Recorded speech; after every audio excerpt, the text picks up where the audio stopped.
महाराष्ट्र न्यूजमध्ये आपले स्वागत आहे। बातमी आहे अंगणवाडी ताईंसाठी अत्यंत महत्त्वाची।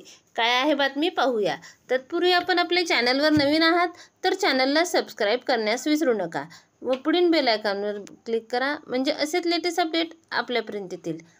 भंडारा ग्रामीण भागामध्ये अंगणवाडी परिसरात चालली जाणारी माहिती केंद्र, अंगणवाडी व अंगणवाडीतून बालकांचे कुपोषण संपूर्ण नष्ट करावे हेच मुख्य उद्दिष्ट। मात्र हे उद्दिष्ट ज्या अंगणवाडीमधून पूर्ण करायचे आहे त्याच अंगणवाडीची अवस्था बिकट आहे।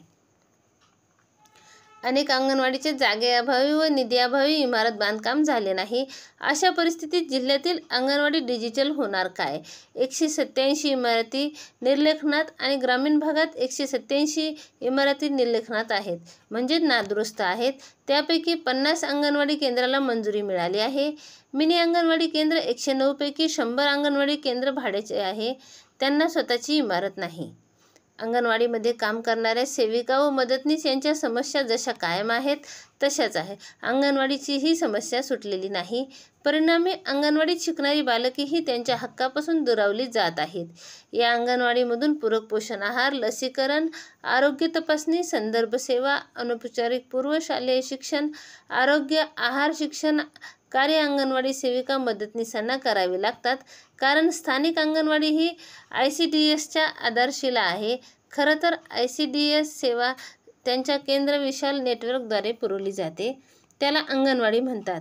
नावाप्रमाणे अंगणवाडी हे एक केंद्र आहे। अंगणवाडी सेविका चालवतात आणि मदतनीस त्यांना मदत करतात। अंगणवाडी केंद्र स्थापन करण्यासाठी सर्वसाधारण मार्गदर्शक तत्त्वे लोकसंख्येच्या निकषावर आधारित आहेत। यात महिला व बालकांच्या सर्वांगीण विकासावर अधिक भर दिला जातो।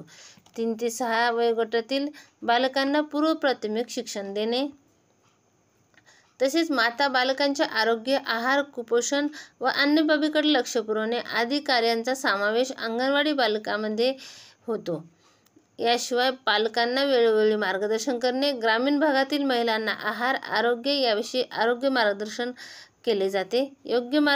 केले जाते। अंगणवाडीचे मूलभूत कार्य आहे। एवढी कामे या अंगणवाडीतून होत असताना त्यांच्या आधुनिकीकरणाकडे म्हणजे डिजिटायझेशनकडे वाटचाल होताना दिसून येत आहे।